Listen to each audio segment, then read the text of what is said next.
let's just say, traits that work in front of me and I observe that they work, those are things that I adopt and I appreciate. And setting a goal, creating objectives and achieving it, it's I like it because it's a process that has a clear start and end.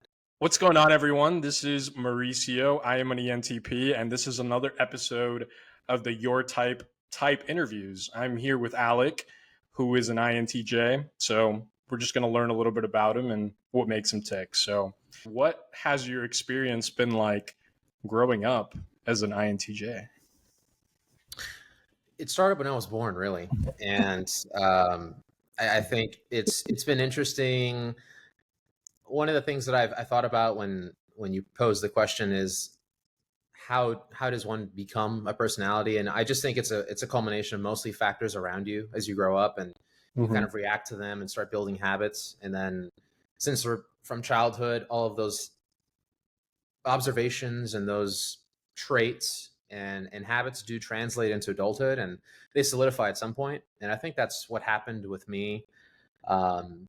So I don't propose it's a God-given thing. I think it's just a matter of, hey, you're put into a situation and maybe there's some genetics involved, but you kind of become what you are because of what's around you and what you've learned. So the environment was a big factor, right? So I'm an only child. That connotes a lot of things. Mostly from my experience, it was a lot of being alone, a lot of, not a lot of interaction with people my age necessarily. The family thing was weird because I was the youngest grandson on one side, the oldest on another. So in terms of mingling with cousins, there were some there, but, there weren't too many. And then there was, just a part of life where I lived away from family. So when I think back to my childhood, it's really just me and my parents. And, I gravitated toward sort of solo activities to entertain myself. So you think about like playing with toys, right? You think about playing with video games or, coloring books, reading, stuff like that. That was all here internally, all in front of me at that time. So I really learned to make observations and judgments solo, have conversations, with myself. And I don't want to be sappy about it, but what I'm saying is that that's kind of what I remember. It was very much this, it's going to be me, and I'm going to be the person there experiencing that thing. And I don't want to make it like, hey, my parents didn't care about me or anything like that. But for me, I didn't go to my parents, and I wasn't like very emotionally open because I figure you learn that from other people your age. And again, there weren't many around me like that. So I just remember being, solo most of the time. And I think that gave me a sense of independence. It gave me a sense of sort of autonomy and confidence in myself in a way. And I just remember being attracted to learning things, whether that was, watching documentaries on the TV, reading books. I just had an interest for things that were new, captivating, really challenged me and really brought out some sort of curiosity, right? So that was one thing. And then another part is because there wasn't a lot of kids around me, I was involved in a lot of adult conversations, or I rather was an observer to those things. So, folks hanging out outside and they're talking about work, they're talking about life, they're talking about family. Me as a young person, I would play sometimes with other people there. It wasn't just me sitting, but I remember that was a big facet of my life because maybe I was the only child or kid in that setting. So grandparents talking with my dad, I remember those memories vividly. And, they were talking about life and real stuff. And I think it made me mature quickly. It made me think about, I guess, more mature topics. I don't know how else to say it, right? Things about religion, topics about money, survival, work, doing what you like, doing what you have to do, understanding the difference, things like that. So those are some things that I recall. And I moved around a lot as a kid. So every 2 to 5 years, I was shifting spots. So, some folks really have childhood friends that they recall from elementary school, right? And they kept in touch the whole time. I'm lucky to have one who's like that. But in terms of everyone in between, it was kind of hard, right? So you're consistently being uprooted and having to get into a new environment. I just think that made me turn inward, and doing that really, maybe become not self-dependent, but independent. There you go. But that's how I saw the world. That's how I understood it. And and I'll pause there. I think I've given you a lot. I don't know what you'd like to dig into. Yeah. No, it sounds like you were just from a young age pretty self-reliant. Yeah. Because you had to be, right? Like you were by yourself, so that kind of affects your entire frame of everything. Yeah. I think somewhere that I wanted to jump from there was, and I'll add a little bit of context to the people listening, but Alec is probably like one of the most effective people that I know. So like I don't think you set like too many goals because you like to make sure that you're doing the right thing. But if you decide to do something, like you're probably going to get the outcome that you want. You just figure out how to make it happen, and then you're structured enough to consistently do the thing to get there, right? Do you think that just came from those situations where you were with adults and you saw how they operated, or where did that come from? Was it also like set by your parents? What does that look like? I think so. So I gleaned a lot from my parents. I obviously was with them most of the time. So in terms of their personalities, my dad is very much how I am in current day. He is he's sort of reserved. He's an intellectual. He has deep interests, but speaking about them and being very open and outward with others, that's not his. He's not comfortable doing that. So I understood humans can be that way from him, and definitely appreciate that. And I learned a lot, and it's given me some of my edge in what I am today, and I love that. Right. My mom on the other side was very much she was expressive. She was in her line of work. She manages people. At the end of the day, that's what she does, and that's what she is paid to do well. So a lot of those traits that she had, she was. I'm not gonna say she was commanding, right? I don't want to paint it negatively, but she definitely had the attitude of, we got to get these things done. This is the plan. Let's do it, right? And if you are going to be actively against it or work against the effort here, that's a negative, or that's going to be seen poorly.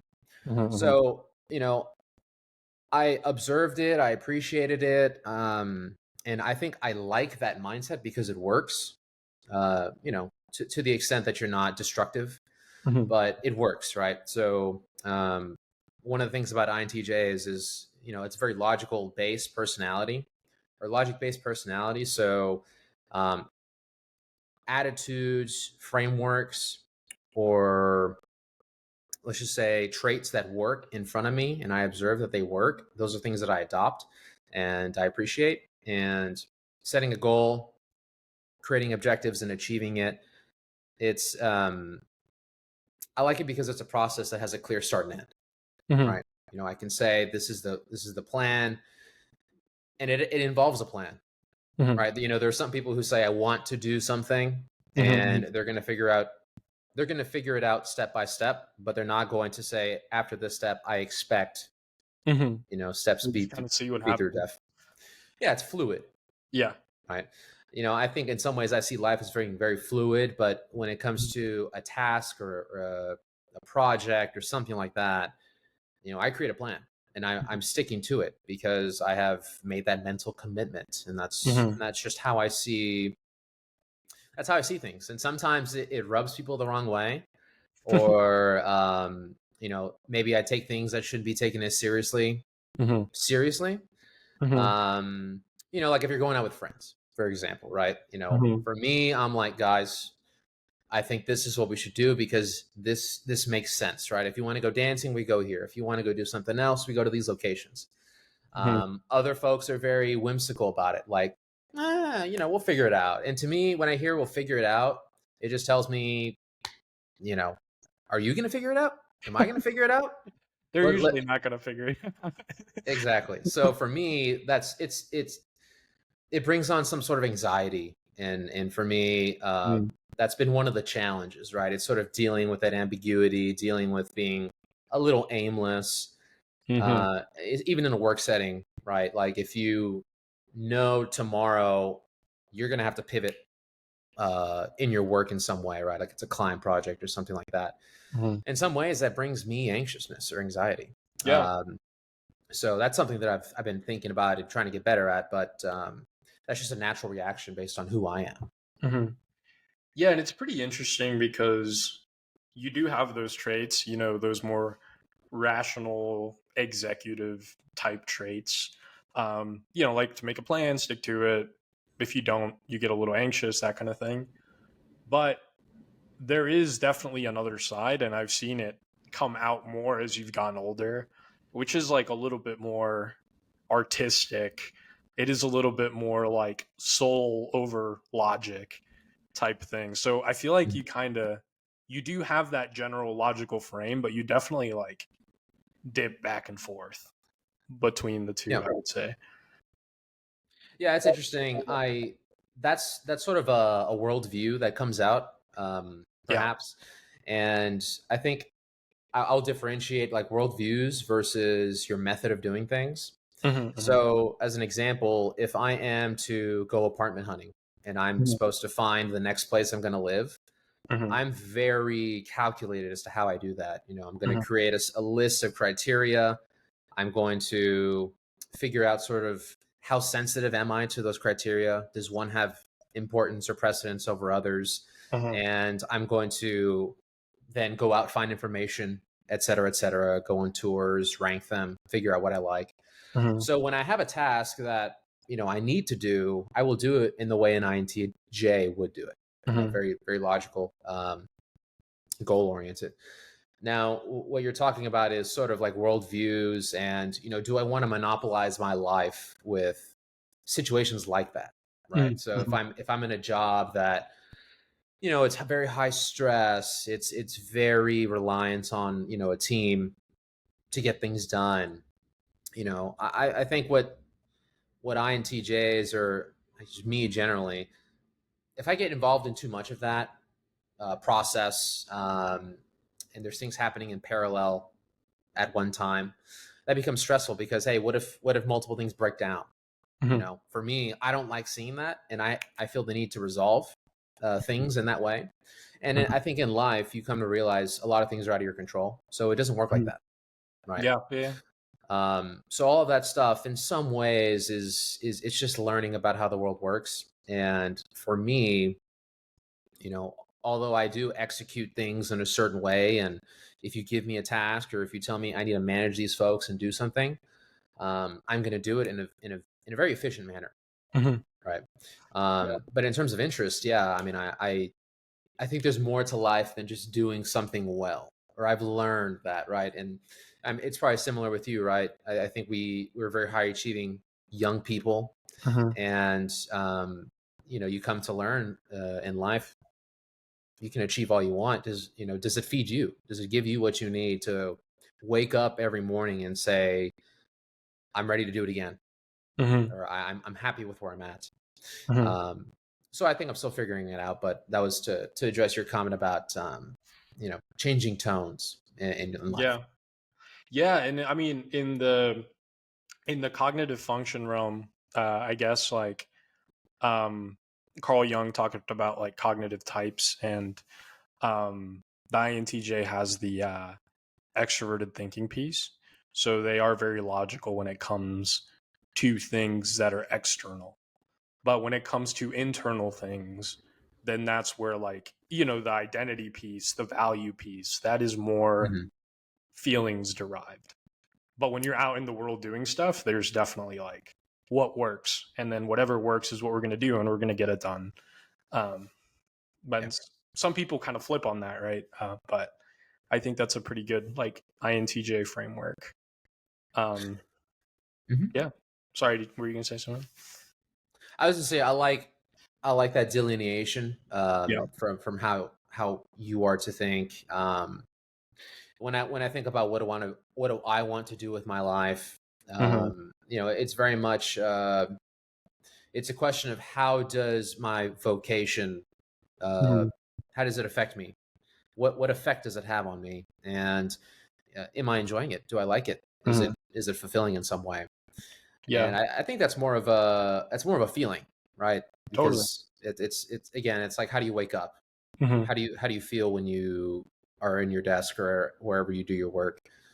Mm-hmm. That's not so much thinking, but it's very much like I don't know. You're gonna have those thoughts, and I Mm-hmm. think for me, my viewpoint on life is I'm gonna live my life according to the standards I set for myself. Mm-hmm. And I know those standards are high because that's sort of been my modus operandi for a while, right? Um, Mm-hmm. so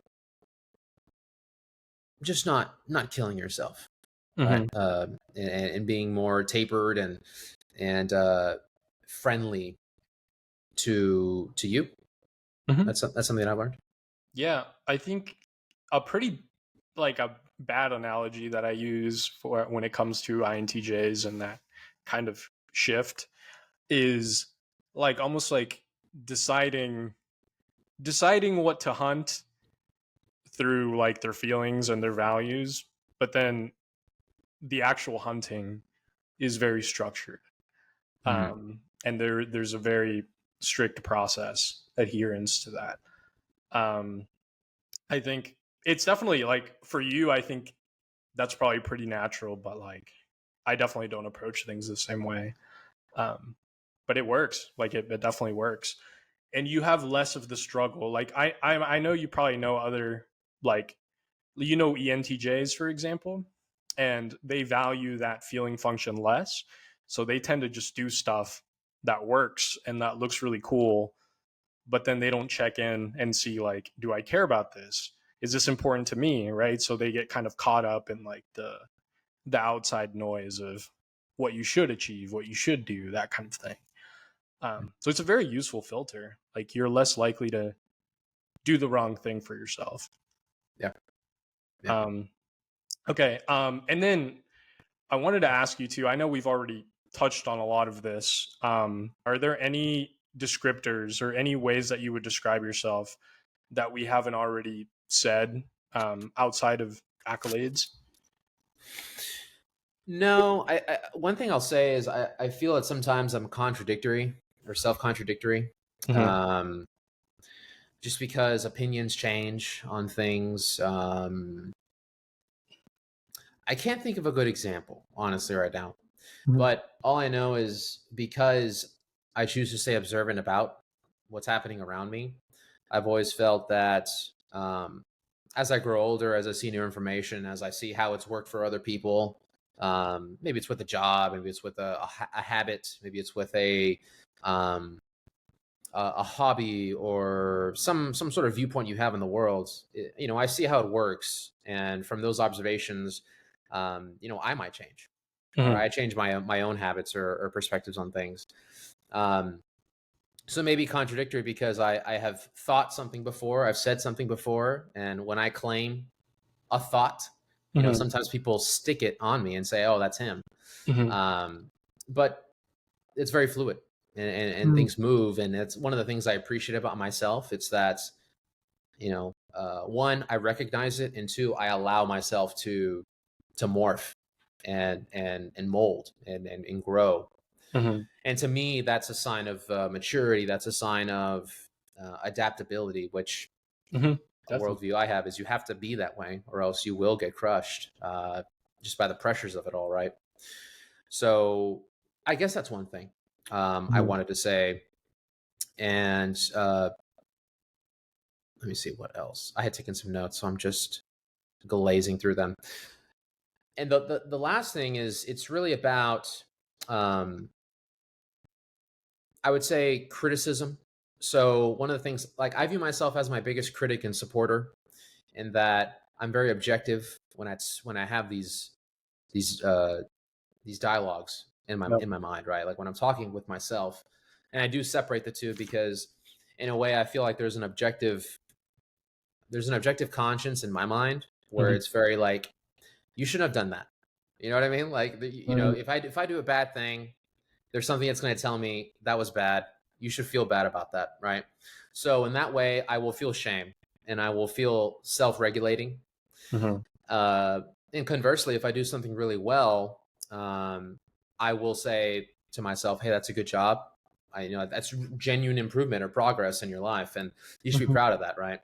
Yeah. So that's one of the things that, I don't know if it's an INTJ fixture, but just being very comfortable with uh, where I am, objectivity, which I think everyone needs to hear. And I probably adopted that habit because, you know, you become very emotionally and, I don't know, mentally, you feel the need that, hey, I need comfort, or I need some sort of perspective, right? Mhm. And that's why I said I've sort of delineated an objective conscience with me, right? And Mhm. I understand that I am fallible, and I understand that I can make mistakes, and I understand that I um, am not perfect. As much as I try to be, as much as I want to be, it's Mhm. not possible. So there has to be something to regulate and say,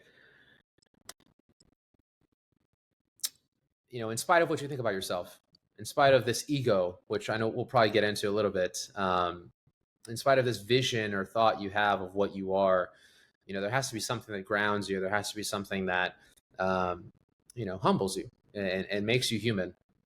And I think that's one of the parts of it, right? Mhm. Yeah. What do you think? Like in terms of what grounds you and what gives you that ability?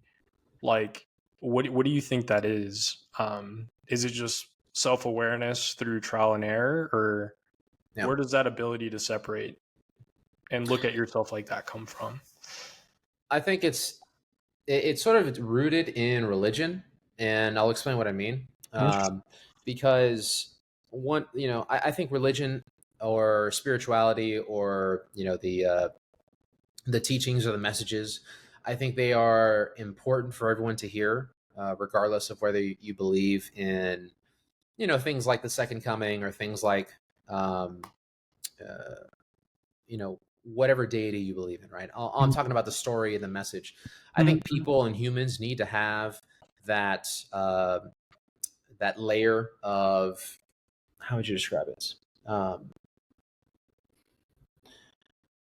there is, you know, some being or some power that we cannot touch or we cannot, replicate in any way. I think that's a good idea for people to have, and I think it's good because it limits us, it regulates us, and it reminds us that people, humans, are, you know, as you read in the stories, we are flawed, right? And I think that that is what speaks to me, right? It's knowing that and really believing in that. Mhm. That gives me the, I guess, the ability or the want to have this objective viewpoint. And if we're talking about right and wrong, which I've mentioned before, if Mhm. I do something really bad, the reason I mentioned religion is because you commonly think of very stiff pillars of, right and wrong, truth and lie, good and evil, Mhm. and I've adopted those things, and I think about those things, Mhm. and I'm getting better at it through time. But Mhm. I think that's good for people. I think it's good for humans, and that's why I practice it. So Mhm. that's one of those habits that makes sense. Mhm. It logically makes sense, Mhm. and it's good because it regulates, but it also, comforts. Mhm. It gives me hope, or it gives me a sense of it's going to be okay, right? So if you are going through a tough time, um, and one of the ways I've naturally dealt with things like that is I turn inward, you know, for better or worse. It's just my personality. Mhm. And I have this, you know, this I don't know, not voice, but I have this sense that you have to um, you have to be critical and you have to do the right thing and live that well in order to live a good life. Mhm. So considering those things, that's how I've been able to be objective with myself. Mhm. It's because I think you have to be, or else the ego runs wild. And Yeah. I think that is dangerous for people. And there's so many examples of that happening in history and it ultimately causing destruction for innocent people around them. Yeah, And that's what I avoid. it's almost like no checks and balances, right? Like if your ego is just running the show without any checks, like it's easy to rationalize a lot of things when you have no framework to compare your behavior to. Um, it is interesting that because earlier I remember you said too, like, frameworks are really good for me to process, and I feel like the religion piece, it's like the ultimate framework, right, for morality. Like it's Mhm. clear cut. It's there's no, like, the interpretation is pretty clear, um, and you can adhere to it or not, but like it's there, um, and it's super useful. Yeah, there, Yeah, we are very susceptible to self destruction with their own egos. Otherwise, I think. I agree. And I think it's a dangerous path. And I just think in today's world, I'm just going to offer a social commentary. I think people are often left to their devices and they're left to run wild.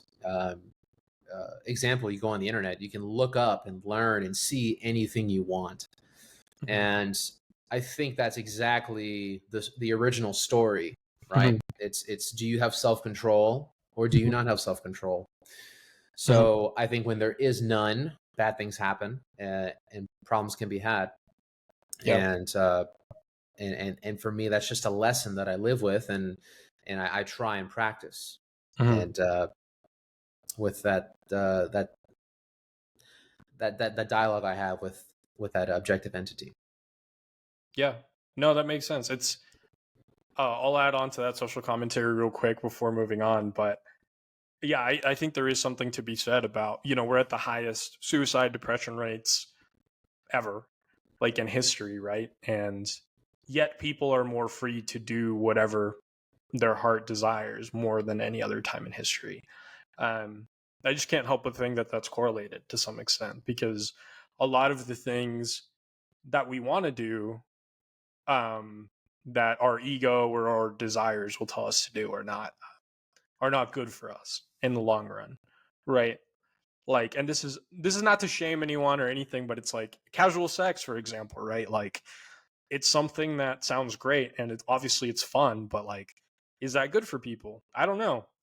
Right? It's a good question to ask, um and think critically about, because it's not so black and white, I think.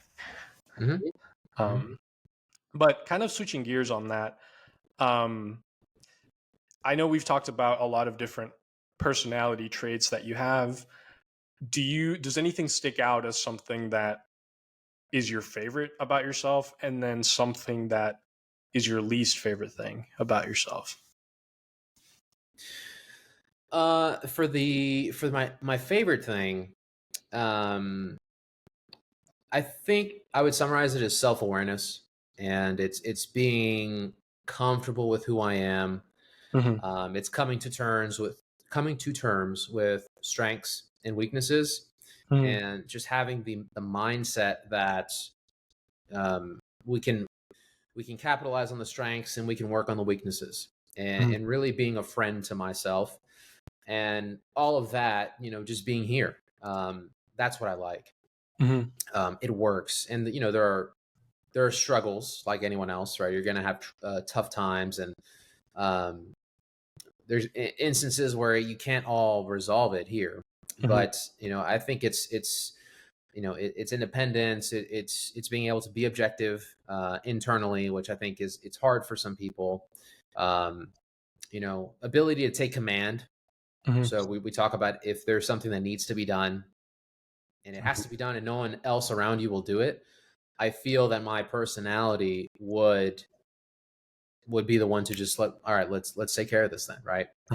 Be very straightforward, be very, we're doing this because we have to achieve X, right? I think all of those are great traits to have, and those are great skills that I've developed through time. And I generally think there's a bit of humor involved. I see life as a funny thing. Despite this whole conversation we had, it seems very serious, but life is that's one of my views. Like it's supposed to be an experience. You can look at it as a challenge, or you can look at it as a race. You can look at it as complete suffering. To me, I see it as a very funny. It's a thing to behold, and it's a thing to experience, and it's a thing to really enjoy. So, having that outlook, I would say, whimsical, grounded, humorous. Those are some words that I wrote down here. But I think I've just been able to take experiences that have been lackluster and great, learn from them, and I'm just continually morphing. That's what I like. I just have that attitude about things. Now, when we talk about least favorite, being 5'8". That's not true. That is not true. I go to the doctor right now. It's 5'9". Least favorite, I wrote down invulnerable and emotionally difficult at times. So when it comes to relationships, or when it comes to friendships at a deep level, I think there are times when I just don't open up. I don't feel the want, or I don't feel the motivation to do it. And I think it's just because there's probably been instances in my life where you try to, and it's not received very well, or someone's just like, and like for me, it was always a difficult thing to do in the first place. So when I try and it's not reciprocated very well, I'm just turned off to the whole thing, or doing it more. But I know it's important.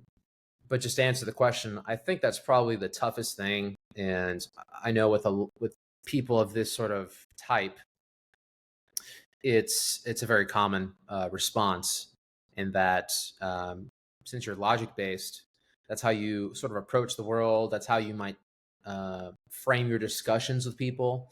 And then when they hear you talk, what are they going to perceive? They're going to perceive someone who is rigid, stiff,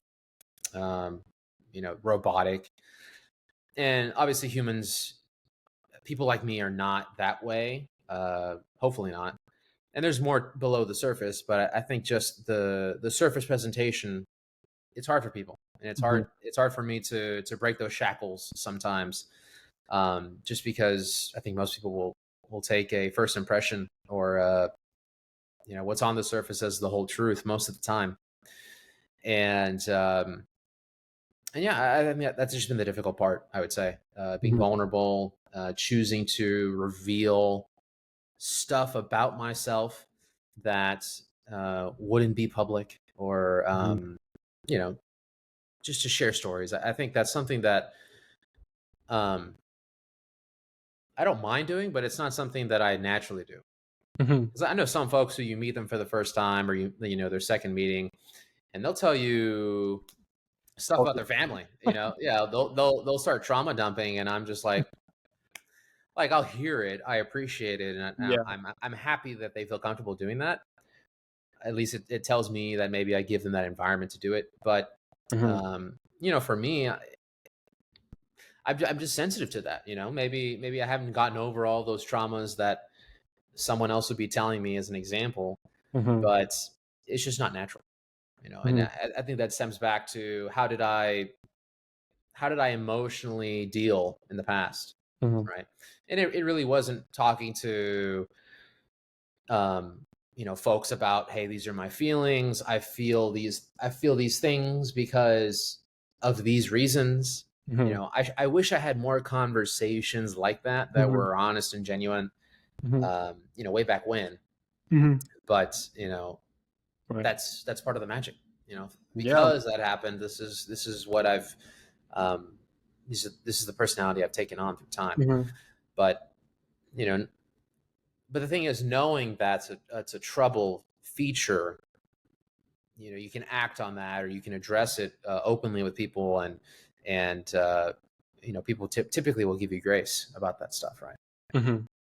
Yeah, well, and like you mentioned earlier too, it's not like you had siblings or other people around you, like when you did have a vulnerable event to like talk about it with, or like bounce the topic back and forth with. It was just like, I'm gonna process by myself, like away from the world type of situation. So, which I don't recommend. I don't think I think parents should be more direct with their children, and address problems openly and ask, what do you think about this? Yeah, maybe not necessarily trying to problem solve with them, but really just to have a conversation, to put things out there. I can think of instances where I would have liked to have had because I moved so much as a kid, I felt like I was just being dragged on a chain in some ways. Whereas in another scenario, could we have spoken about it, and had a conversation?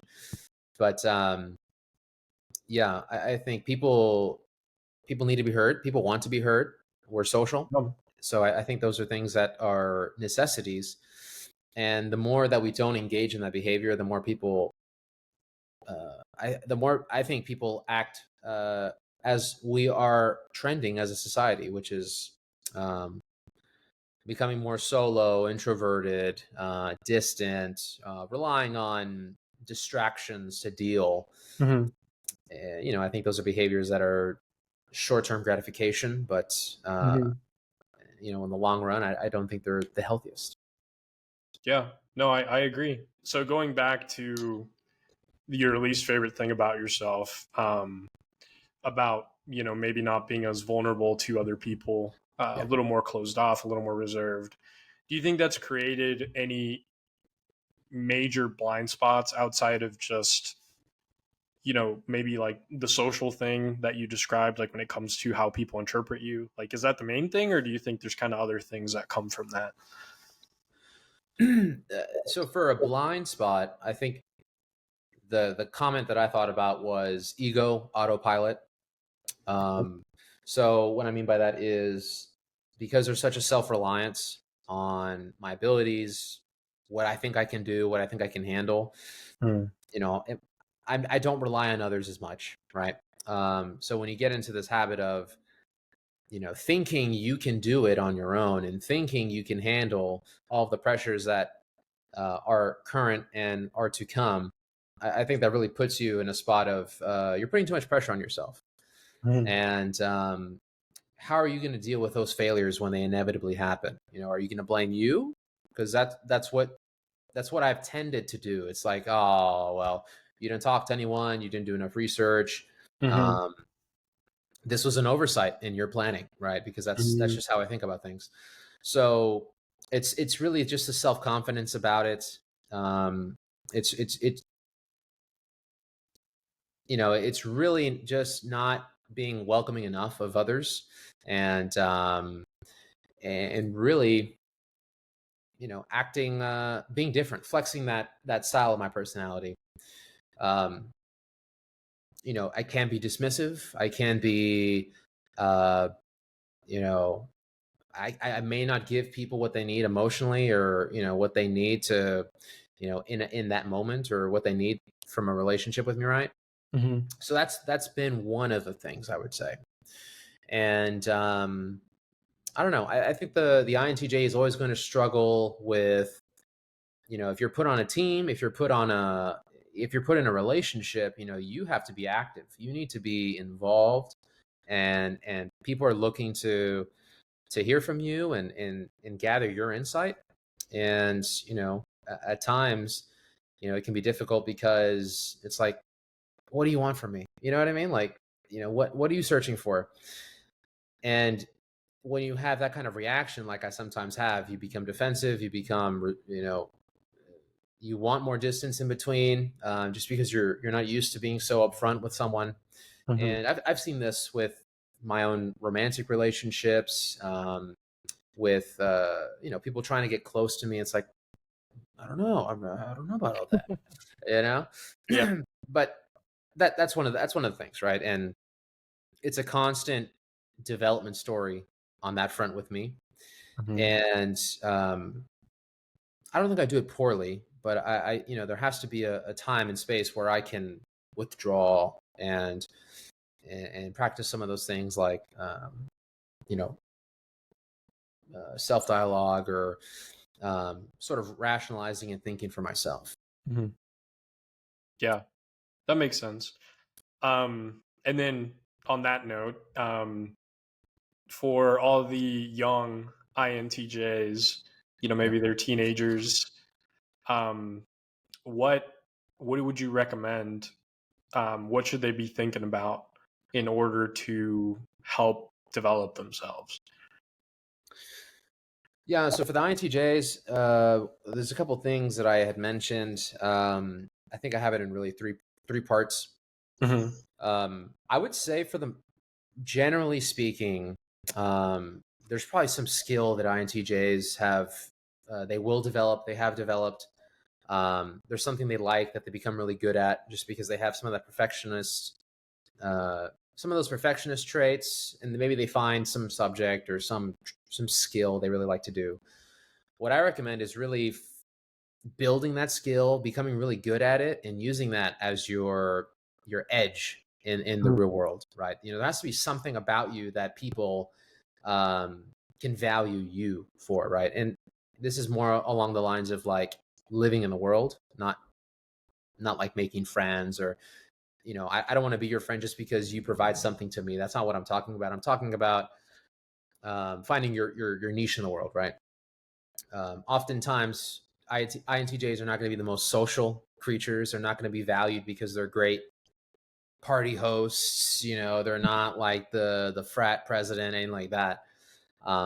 So one, I'd say carve out a skill, stick to it, become really good at it, and that's your card. That's your trump card and everything. That's the thing that you can use to go and do stuff and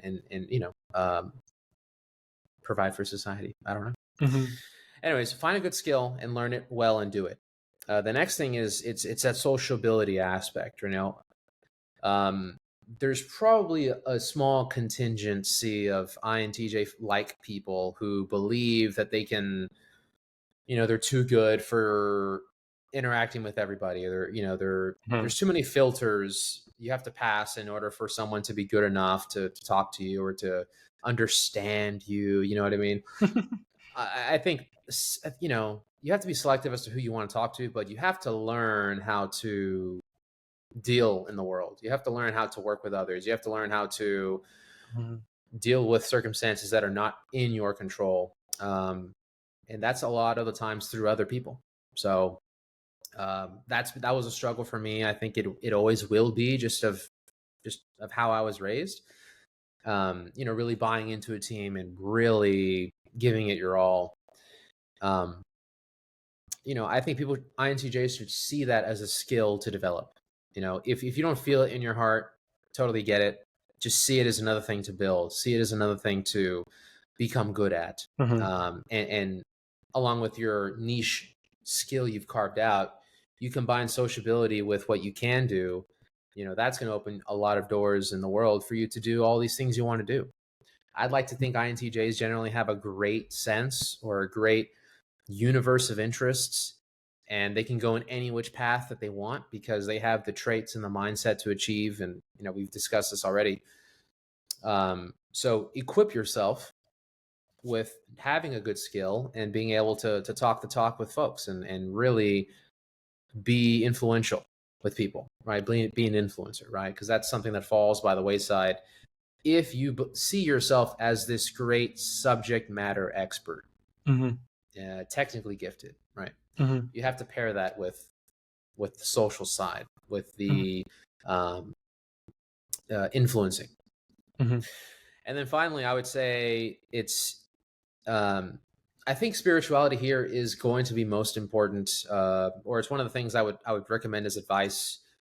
Think about it, read about it, and hopefully one day practice it and really see it as another pillar onto which you can lean for support. Mm-hmm. I've already mentioned how I see sort of spirituality as being a great moral compass in my decision making. Mm-hmm. So if I do something poorly, ethically speaking, I can recognize that and say, you've done a bad thing, don't do it again. We need to grow from this, right? And all of this stems from the teachings, the Christian teachings that I've grown up with. Mm-hmm. So, and I also think that spirituality provides a base for some abstract thinking. And what I mean by that is, I think when you bring in spirituality into a conversation, we're talking about stuff that we can't see. We're talking about stuff that we believe has happened. We're talking about stuff that it's faith based, Mm-hmm. right? So it's not science. This is it's in some way abstract because we choose to believe, right? Yeah. So I think having that framework, which it's a very common thing for INTJs to want to see how thinking is done. I think spirituality, religion, those teachings are a great way to see how for thousands of years humans have chosen to govern themselves, Mm-hmm. right? And I think there's still much validity and worth in that school of knowledge. Mm-hmm. So I would say spirituality, also finding a mentor. So you can't do this all on your own. I probably used to think I could do that, but that's not the way the world works. It really isn't. And I think if you choose to indulge in those thoughts of figuring it all out in solitude, I think that's going to put you on a tough path of tough realizations. So it's always good to get an outside fixture, someone who cares about you, someone who wants you to succeed, and can give you the real, can give you the what the world really is, and can take you out of this universe you live in your head. Mm-hmm. Right? 'Cause there's probably INTJ types probably create this universe, this life in their mind as to how they think things are going. Mm-hmm. Sometimes you need someone on the outside to give you some advice, to give you some criticism of what you're doing, what you can improve on. Mm-hmm. I've always found those conversations to be tough. They're oftentimes things I don't want to hear, but I think that again, it aids that growth story. It aids the development of who I am, which I like and I appreciate. So that's another recommendation I have. Yeah, that's a good one. I think those were all great, like super useful, and not just for INTJs, like just like generally speaking. I was thinking of a bonus question. I'll make it quick, because I do like. I mean, obviously, people can watch this video and gauge this, but I'm curious, as an INTJ, friends with an INTP, how would you describe like that relationship?